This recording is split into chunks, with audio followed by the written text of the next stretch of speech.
요나서 2장 전체를 함께 볼 텐데요. 우리 1장 마지막 절 17절부터 2장 마지막 10절까지 한번 교독하겠습니다. 1장 17절부터 2장 10절까지입니다. 우리 한 절씩 교독합니다.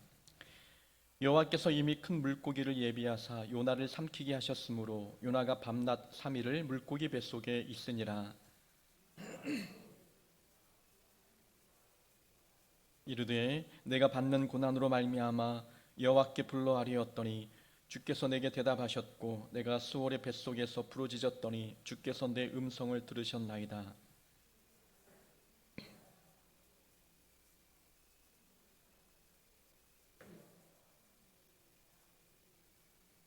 내가 말하기를 내가 주의 목전에서 쫓겨났을지라도 다시 주의 성전을 바라보겠나이다 하였나이다.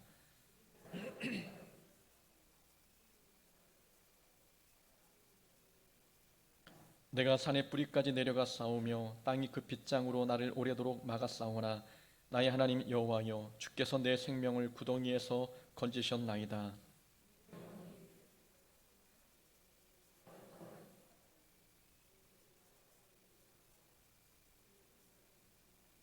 거짓되고 헛된 것을 숭상하는 모든 자는 자기에게 베푸신 은혜를 버려 싸우나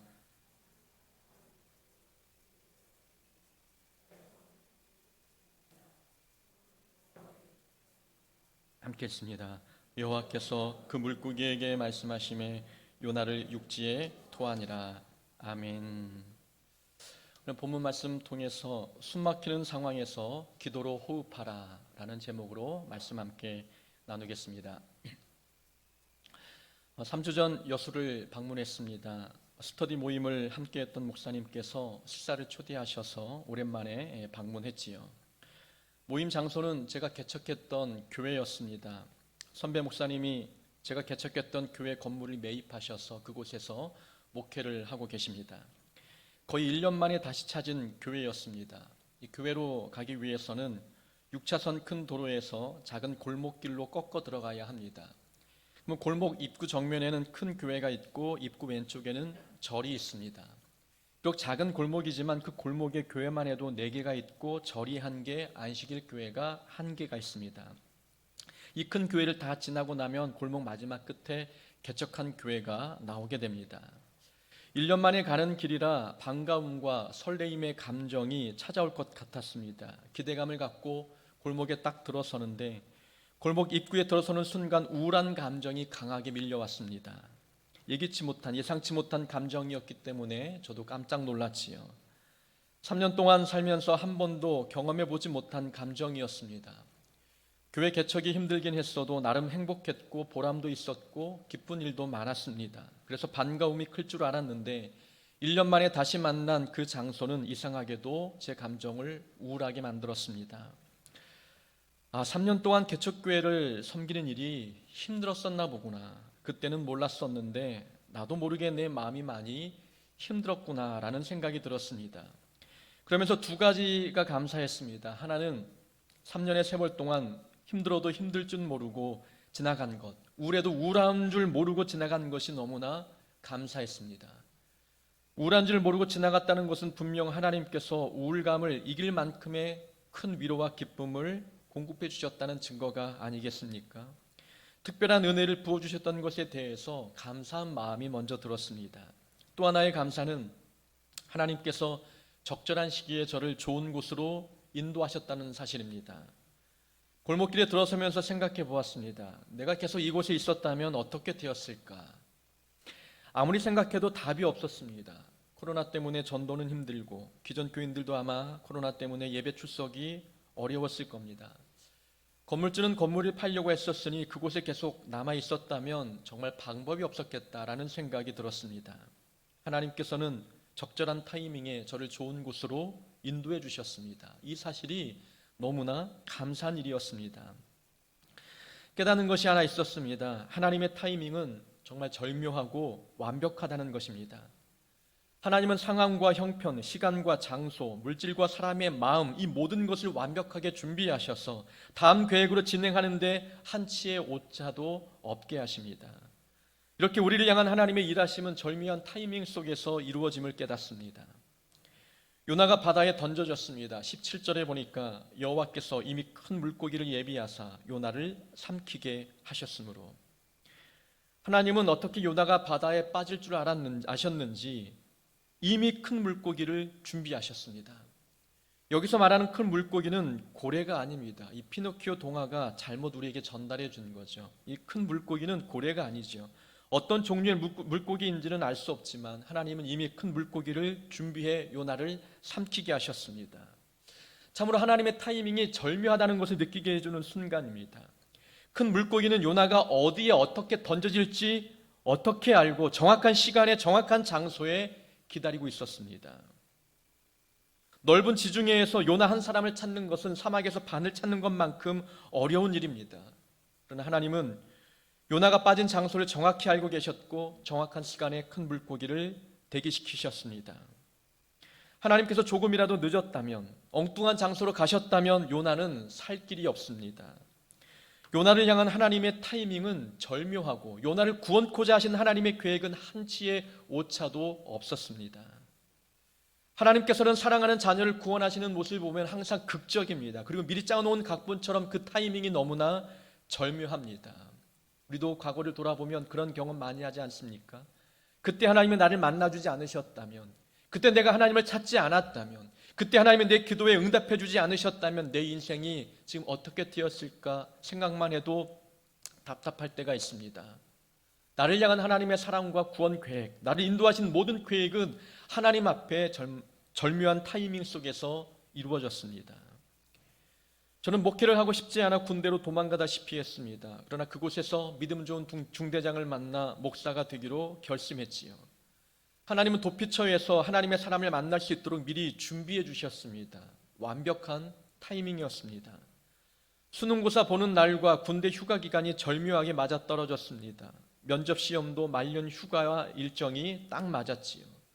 1월에 전역하고 3월에 대학에 입학했으니 하나님의 시간표는 한치의 오차도 없었습니다.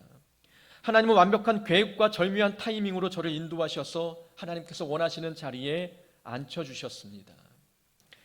주의 약속은 어떤 이들이 더디다고 생각하는 것 같이 더딘 것이 아니라, 하나님의 약속은 사람들이 더디다고 생각한 것 같이 더디지 않다라고 베드로후서에서 말씀해 주고 있습니다. 저는 신학생이 되기 전까지 제 인생은 제가 세운 시간 계획대로 흘러가지 않는 것에 대하여 두려워했습니다. 남들보다 2, 3년 뒤처진 것 같은 느낌이 들자 낙오자가 된 것 같은 생각도 들었지요. 그러나 돌아보니까 제 인생은 하나님의 일정대로 순조롭게 진행되고 있었습니다. 하나님의 약속은 더디다고 생각했는데 더딘 것이 아니었습니다. 늦지도 않았고 빠르지도 않고 정확한 타이밍에 모든 것이 성취되었습니다. 여호수아가 보낸 2명의 정탐꾼이 기생 라합의 집에 숨어 들어갔습니다. 그 덕분에 라합이 구원을 받게 되었지요. 여러분, 절묘한 타이밍이 아닙니까? 하나님께서 라합을 구원하기 위하여 하나님의 시간 계획, 오차 없이 계획을 짜시고 2명의 정탐꾼을 만나게 하셨습니다. 룻은 이삭을 줍다가 미래의 남편인 보아스의 밭에 이르렀습니다. 골리앗이 하나님의 군대를 모욕할 때 때마침 다윗이 형들의 안부를 묻기 위해 전쟁터에 나타났습니다. 나인성 과부가 죽은 아들을 메고 성 밖으로 나갈 때 공교롭게도 예수님이 성 안으로 들어오고 계셨습니다. 조금만 예수님이 늦으셨다면, 아니면 조금만 빨리 들어오셨다면 나인성 과부는 죽은 아들을 살릴 길이 없었습니다.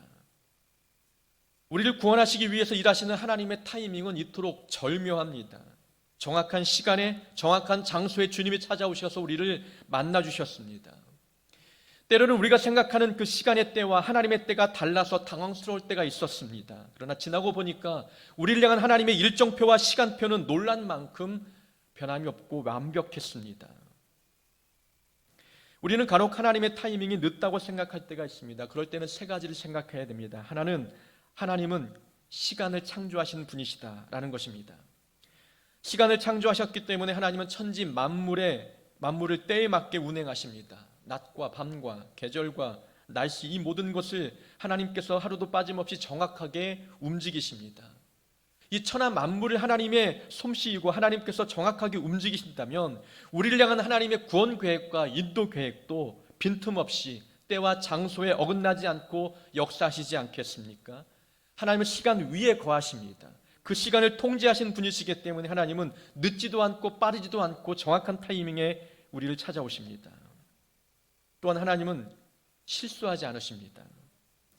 우리는 완벽하게 일하는 것이 불가능한 존재입니다.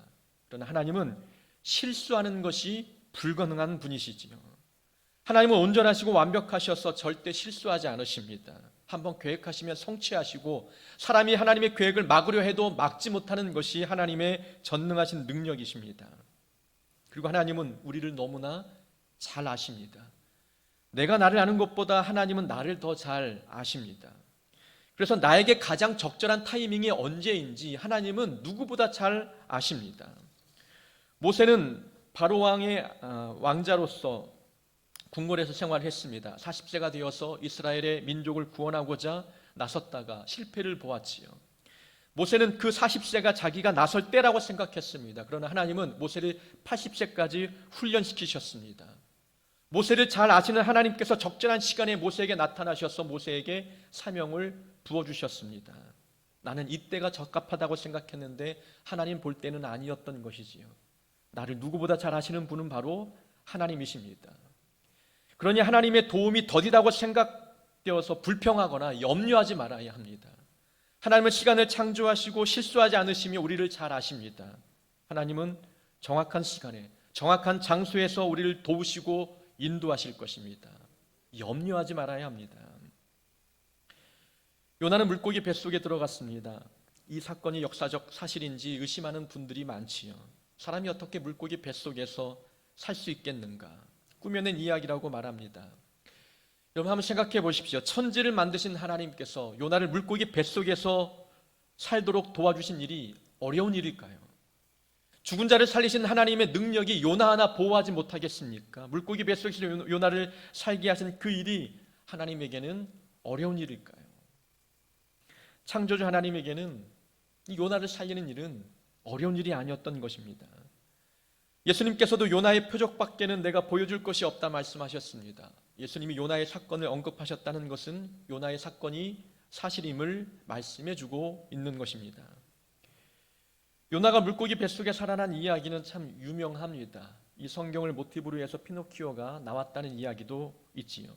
세상에 많은 사람들도 요나 이야기는 다 알고 있습니다. 그래서 그런지 사람들은 요나 하면 물고기 뱃속에서 살아난 기적을 떠올립니다. 그 기적을 크게 생각하는 거죠. 하지만 생각보다 성경은 요나가 물고기 뱃속에서 살아난 사건을 크게 다루지 않습니다. 요나가 물고기 뱃속에 들어간 사건은 1장 17절 한 절을 통해서 우리에게 간략하면서도 대수롭지 않게 소개하고 있습니다. 요나가 밤낮 3일을 물고기 뱃속에 있으니라. 이 한 절로 끝입니다. 그리고 요나가 물고기 뱃속에서 나온 이야기도 2장 10절 한 절로 마무리하고 있습니다. 무덤덤하게 설명하고 있지요. 여호와께서 그 물고기에게 말씀하시매 요나를 육지에 토하게 하니라. 성경의 관심은 물고기 뱃속에서 요나가 살아난 기적에 거기에 관심을 두지 않습니다. 중요한 것은 요나가 물고기 뱃속에서 무엇을 했느냐입니다. 2장 전체의 내용은 요나의 기도 내용입니다. 물고기 뱃속에서 살아난 기적을 중요하게 여겼다면 2장 전체는 요나가 어떻게 물고기 뱃속에서 살았는지 간증 이야기로 가득 찼을 것입니다. 그러나 2장은 요나의 기도입니다. 2장에서 요나의 기도를 언급했다는 것은 2장의 핵심은 기적의 사건이 아닌 요나가 기도하는 사람이 되었다는 사실에 핵심을 두고 있다는 것을 우리에게 가르쳐 줍니다. 물고기 뱃속에서 살아난 것이 기적이 아니라 요나가 기도하는 사람으로 변화되었다는 것, 이것이 기적입니다. 오늘 성경은 이런 요나의 변화의 모습을 우리에게 보여주고 있습니다. 요나는 폭풍 있는 바다 한가운데서도 기도하지 않았습니다. 하나님이 주신 그 사명을 듣고도 그 사명을 위해서 기도하지 않았습니다. 끝끝내 본인에게 모든 그 제비뽑기의 결과가 본인을 향하고 있음에도 불구하고 요나는 기도하지 않고 바다에 뛰어들었습니다. 그랬던 요나가 물고기 뱃속에서 하나님 앞에 기도하기 시작했습니다. 물고기 뱃속에서 살아난 것이 기적보다도 기도하지 않았던 이 요나가 기도하는 사람으로 변화된 것이 하나님에게는 더 큰 사건이었던 것입니다. 이것이 기적입니다. 만약 물고기 뱃속에서 3일을 거했어도 요나의 자아가 깨지지 않았다면, 요나가 물고기 뱃속에서 살아나왔다 한들 그 기적은 자기 교만일 뿐 은혜의 사건이 아닙니다. 우리가 죽었다가 살아난 기적을 체험했어도 그 기적이 우리의 변화와 성장에 어떤 영향을 주지 않는다면 그 기적은 기적이 아닙니다. 기적을 체험한 것, 내가 기적의 현장에 있었던 것, 이것은 중요하지 않습니다. 거기에서 그 기적을 통하여 내가 무엇을 체험했고 무엇을 깨닫고 무엇을 했느냐, 이것이 더 중요합니다. 광야에서 이스라엘 백성들이 매일 만나를 먹었습니다. 기적의 음식을 먹는 놀라운 기적을 체험했어도 백성들은 하나님께 감사하지 않았습니다. 늘 불평과 원망뿐이었습니다. 그렇게 40년을 보냈습니다. 그런 백성들이 내가 만나를 먹어봤어. 나는 만나를 먹어본 사람이야. 나는 만나가 내린 그 현장에 있었어. 내 눈으로 직접 보았어. 라고 말한다 한들 그 사람의 신앙이 좋아 보이겠습니까? 만나를 먹은 것, 그 현장에 있었던 것, 이걸 통해서 그 백성들의 신앙이 좋아 보이지는 않습니다. 그 자리에서 어떻게 반응했느냐, 만나를 먹으면서 무엇을 깨달았는지, 기적의 현장에서 하나님의 은혜에 대해서 어떤 느낌을 갖고 신앙 성장에 어떤 도움을 얻었는지, 이것이 그 사람의 신앙을 좋게 보이게 만드는 것입니다. 만나를 먹고도 불평만 했다면 만나는 그들에게 한 끼 식사일 뿐 은혜가 아닙니다. 기적의 현장에 있으면서 원망만 했다면 광야는 그들에게 광야일 뿐 은혜의 장소라 말할 수 없습니다. 사무엘상에 보면 엘가나 가족 이야기가 나옵니다. 엘가나는 두 아내가 있었죠. 한나와 분인나입니다. 한나는 자녀가 없었지만 분인나는 자녀가 있었습니다. 매년 실로에 올라가 예배를 드릴 때마다 분인나는 한나를 괴롭혔습니다. 자녀 없는 한나를 남편이 더 사랑하여 2배의 분깃을 주었기 때문입니다. 한나는 실로에 올라갈 때마다 괴롭힘을 당했지만 아들을 얻기 위한 기도를 포기하지 않았습니다. 여러분, 은혜의 현장에 2명 다 있었습니다. 한나도 있었고 분인나도 있었습니다. 그들이 은혜의 현장, 예배 장소에 나왔다는 그 자체가 중요합니까? 아니면 거기에서 그들이 무엇을 했는지가 중요합니까? 분인나는 예배 자리에 나와서 한나를 괴롭혔습니다. 그렇다면 실로는, 이 예배 장소는 분인나에게는 은혜의 장소도 아니고 변화의 장소도 아닙니다. 단지 예배 처소는 분인나에게는 자기의 분노의 감정을 해소하는 감정 소각장일 뿐입니다. 하지만 한나는 괴롭힘을 당하는 상황에서도 기도를 포기하지 않았습니다. 하나님께 매달리는 것을 중단하지 않았던 것이지요. 그런 한나에게 실로는 응답의 장소요, 하나님을 경험하는 기적의 현장이 됩니다. 내가 은혜의 장소에 있다는 것만으로도 그것은 중요하지 않습니다. 거기에서 내가 무엇을 했느냐, 무엇을 하고 있느냐가 더 중요합니다. 우리는 매주 교회 나와 이 예배당에 앉아 있습니다. 이 자리에 나온 것만 가지고 우리는 만족해 하십니까? 하나님은 이 자리에서 우리가 무엇을 하고 있는지를 주목해 보십니다. 우리가 예배 자리에서 은혜를 체험하고 우리 자아를 깨트리고 하나님께 두 손 들어 항복하며 하나님 말씀에 순종하겠다고 결단하고 있다면 이 예배 장소는 우리에게는 기적의 장소입니다. 하지만 예배에 참석해도 우리 마음에 변화가 일지 않고 누군가를 미워하고 싸우고 당을 짓고 있다면 이 예배당은 우리에게 동호회 모임 장소와 별반 차이가 없는 지극히 평범한 곳이 되고 맙니다. 물고기 뱃속은 온갖 오물과 이물질이 가득해 더러운 냄새가 나는 곳이었습니다. 은혜로운 장소라 말하기 어렵지요. 그곳에서 요나가 기도의 사람으로 변화되었습니다. 참으로 열악한 환경 속에서 기도의 사람으로 변화되었기 때문에 그 물고기 뱃속이 요나에게는 기적의 장소가 되는 것입니다. 그저 물고기 뱃속에서 살아난 것이 아니라 그 자리에서 하나님을 체험했기 때문에 기적의 장소가 되는 것이지요. 우리가 예루살렘 성전에 거하고 있다 할지라도 그곳에서 성도의 헌금을 갈취하고 장사하는 이들에게 뇌물을 받아 자기 욕심을 채우고 있다면 그런 사람에게 성전은 거룩한 장소가 아닙니다. 은혜의 장소가 아니라 욕심의 장소가 될 수밖에 없습니다. 기적을 체험한 것이 중요하지 않습니다. 변화되었는가? 하나님은 우리 변화에 주목하십니다.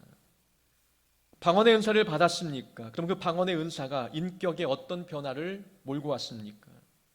병 고치는 은사를 얻었습니까? 그러면 그 병 고침의 은사가 믿음 성장에 얼마나 많은 역할을 했습니까? 남들이 갖지 못한 재능과 달란트와 은사가 있다면 그 재능과 달란트와 은사가 우리 신앙생활에 어떤 유익을 주고 있습니까? 이웃에게, 성도에게 어떤 유익을 끼치고 있습니까? 무엇인가 선물을 받은 것, 은사 받은 것만 가지고 자랑할 것이 아니라 그걸 통해서 그 은사가 나에게 어떤 영향을 주고 어떤 변화를 몰고 왔는지가 중요합니다. 우리는 기적에 주목하지 말고 기적 체험에 주목하기보다도 변화에 주목하는 자가 되어야 합니다. 요나의 기도를 한번 보십시오. 요나의 기도를 보면 이 요나의 기도를 바라보는 두 가지의 시각이 있습니다. 하나는 요나가 기도는 하긴 했지만 회개한 것은 아니다 라고 보는 시각이 하나가 있고, 또 하나는 요나가 진심으로 하나님께 회개하고 변화되었다라는 시각으로 보는 두 번째 시각이 있습니다. 요나가 회개한 것은 아니라고 주장하는 사람들의 주장은 이렇습니다. 요나가 회개했다면 3장에서 니느웨 백성들에게 회개를 선포하는 일을 맡았을 때 열심을 냈을 것이다.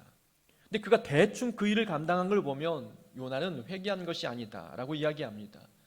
또한 하나님께서 니느웨 사람들을 용서해 주셨을 때 요나가 불평했지 않습니까? 이런 모습을 볼 때 요나가 물고기 뱃속에서 기도한 것은 회개라 볼 수 없다라고 주장합니다. 근데 반대 입장은 이렇습니다. 사람이 한 번 회개했다고 해서 완벽하게 변할 수 있는가?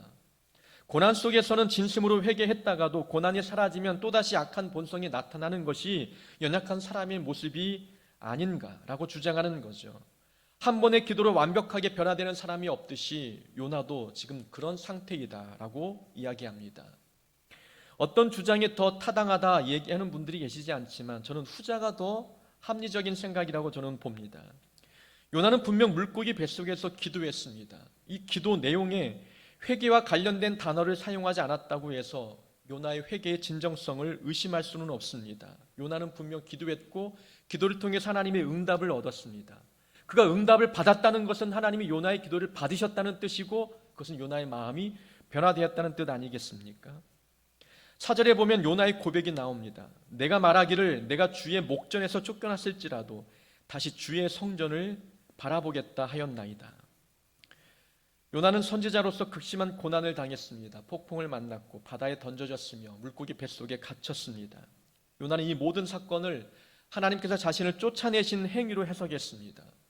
하나님께서 주신 이 선지자의 이 직분을 하나님께서 박탈해 가시는구나라고 요나는 생각했습니다. 그런 생각을 갖고 있었지만 요나가 고백하기를 그래도 나는 주의 성전을 바라보겠습니다 라고 고백했습니다. 전에는 하나님의 얼굴을 피해 도망갔지만 이제는 하나님께서 쫓아내셔도 나는 하나님을 바라보겠습니다 라고 다짐하고 있는 모습입니다. 요나의 변화를 감지할 수 있는 대목이 아니겠습니까?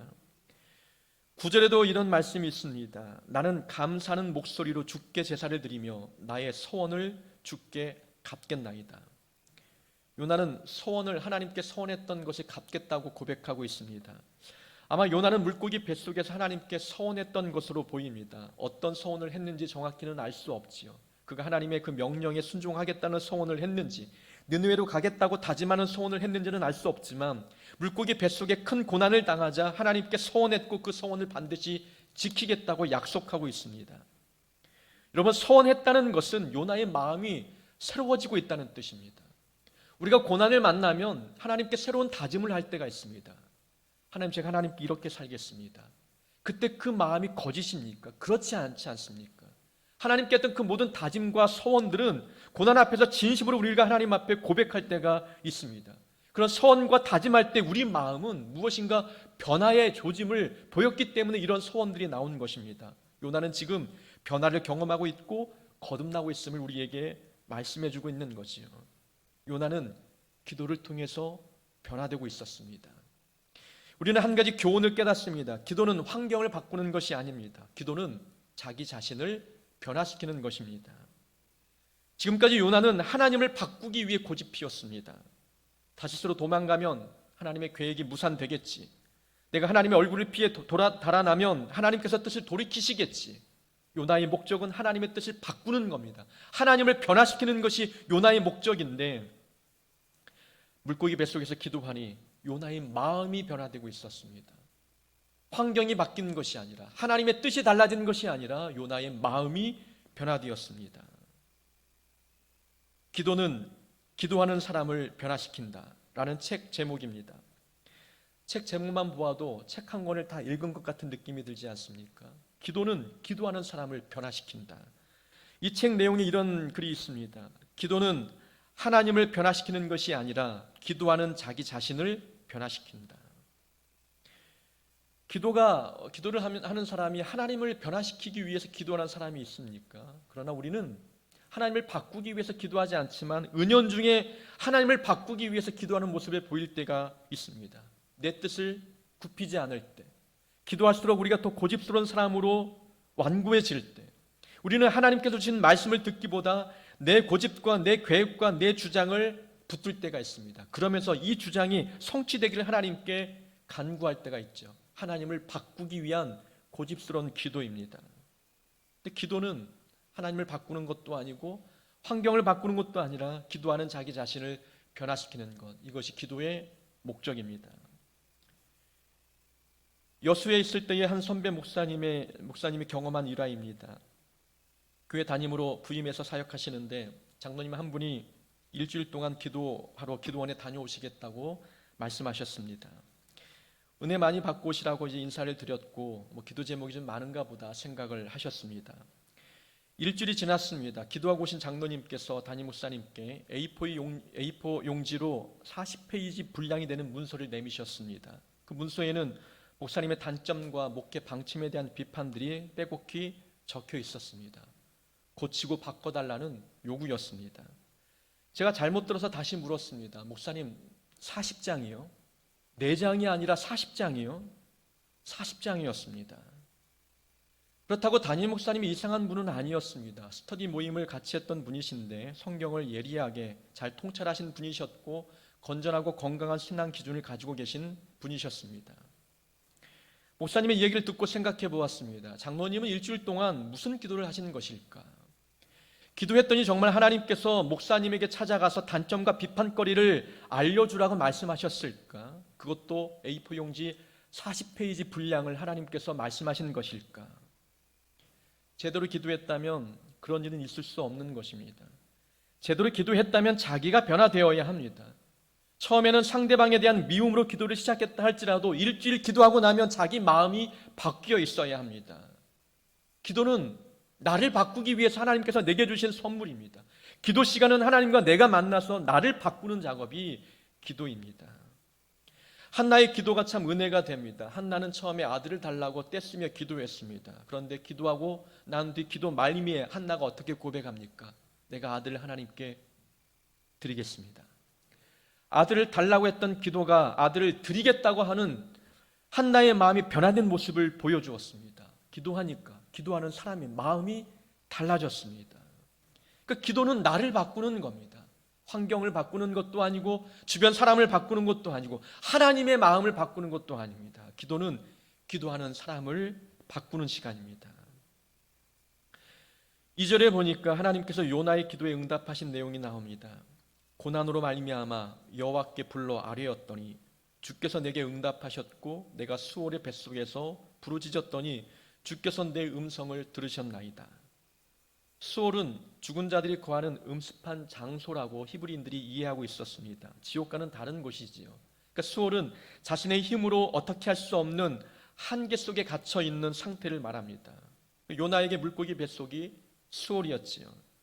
물고기 뱃속에 갇힌 요나의 입장을 한번 생각해 보십시오. 우리야 이 요나서의 결말을 알기 때문에 물고기 뱃속에서 3일 살다 살아나온 이 요나에 대해서 부러운 마음이 있을 때가 있습니다. 아주 특별한 경험을 했기 때문이지요. 근데 요나 입장에서 보면 요나는 정말 끔찍한 상황에 처해 있는 겁니다. 물고기가 요나를 삼키자 요나는 이제 죽었구나 라고 생각했을 겁니다. 물고기가 숨을 쉴 때마다 물은 계속 차올라 숨통을 조여왔을 것이고 강한 산성의 소화액이 요나의 온몸을 감쌌을 것입니다. 눈을 감고 언제 죽을까? 이제 죽을까? 내일 죽을까? 이런 생각을 하며 죽음을 기다리는 이 시간이 요나에게 얼마나 공포였겠습니까? 이런 상황에서 요나가 할 수 있는 것은 아무것도 없었고 그가 할 수 있는 유일한 한 가지는 기도였습니다. 근데 요나의 기도의 첫 마디가 무엇입니까? 하나님이 응답하셨다는 겁니다. 기도 말미에 기도를 다 하고 난 뒤에 응답을 이야기한 것이 아니라 기도하였더니 이르되 내가 받은 고난으로 말미암아 여호와께 불러 아뢰었더니 주께서 내게 대답하셨고 첫 마디에 하나님은 요나의 기도에 응답하셨습니다. 은혜이지 않습니까? 요나는 불순종한 종이었습니다. 하나님의 얼굴을 피하여 도망간 죄인이었습니다. 그런 죄인의 기도를 들으시고 하나님은 단번에 응답하셨습니다. 이때 요나의 심정이 어땠겠습니까? 이제 살았다. 숨통이 트였지 않겠습니까? 이 물고기 뱃속에서 죽을 날만 기다리면서 공포 가운데 쌓여 있는데 그 가운데 하나님을 붙들며 기도하는 요나의 기도에 하나님이 단번에 응답하셨습니다. 그 응답이 요나에게 체감으로 느낄 만큼 확실했습니다. 그때 이제 살았구나 라고 느끼지 않겠습니까? 요나는 처음에 기도하면서 내 기도가 너무 늦은 것은 아닐까, 내 회개가 너무 때를 놓친 것은 아닐까 염려하실지도 모릅니다. 그런데 하나님이 응답하셨습니다. 그때 이 요나의 마음은 막힌 숨통이 트인 것처럼 아마 자유로웠을 것입니다. 성도에게 가장 숨막히는 순간은 하나님께서 침묵하실 때입니다. 환경이 어렵고 고난을 만난 것은 우리에게는 문제가 아닙니다. 우리가 기도했는데 하나님께서 반응하지 않을 때, 이때가 가장 숨이 막히는 순간입니다. 그러나 하나님은 죄인인 요나의 기도에 응답하셨습니다. 그럼 우리의 기도에도 하나님이 응답하시지 않겠습니까? 요나를 향한 희망의 불씨가 아직 꺼지지 않았습니다. 요나가 해야 할 사명이 아직 있다는 뜻이지요. 하나님은 꺼져가는 요나의 심지를 끄지 않으셨고 촛대를 요나에게서 옮기지 않으셨습니다. 요나가 처한 상황은 어떻게 해볼 길이 없는 사망이 꽉 막힌 현실이었지만 하나님께서는 요나의 기도에 응답하셔서 영적 호흡이 끊기지 않도록 요나에게 은혜를 베풀어 주셨습니다. 기도하니까 요나가 살 수 있었던 겁니다. 성도는 기도해야 삽니다. 우리는 기도로 사는 자들입니다. 돈이 있어야 사는 것도 아니고 건강해야 사는 것도 아닙니다. 내 주변에 빼기 좋은 사람들이 많아야 사는 것이 아닙니다. 성도는 기도해야 삽니다. 우리가 숨막히는 상황에 직면했을 때 성도는 기도해야 우리 영적인 호흡이 열립니다. 근심의 무게가 우리 영혼의 숨통을 끊으려고 할 때에 기도해 보십시오. 기도가 심폐소생의 시간인 것입니다. 멎어가는 영적 심장을 기도할 때에 그 기도가 우리의 심장에 호흡을 불어넣어주는 역할을 하게 됩니다. 세상 사람들은 돈으로 살고 건강으로 살고 사람의 능력으로 살지만 우리는 숨막히는 고난 가운데서 기도로 호흡하는 자들입니다. 하나님은 깊은 바닷 가운데 있는 요나의 기도를 들으셨습니다. 거기까지 하나님은 요나와 함께 하셨습니다. 하나님은 우리가 어디에서 하나님을 찾든 어떤 시간에 하나님을 부르짖든 하나님은 우리의 기도에 응답하십니다. 죄를 짓고 수월과 같은 고통의 나락에 떨어졌어도 우리가 하나님을 찾으면 하나님은 우리를 만나주십니다. 우리 힘으로 아무것도 할 수 없는 고통의 상황에 직면했다면 그때가 가장 기도하기 좋은 때입니다. 고난과 또 힘든 일들, 여러 가지 문제들, 사람 때문에 이런 모든 것이 우리의 숨통을 조여올 때 우리 숨통을 트이게 만드는 것은 기도입니다. 기도로 호흡하는 자가 되기를 주의 이름으로 축원합니다.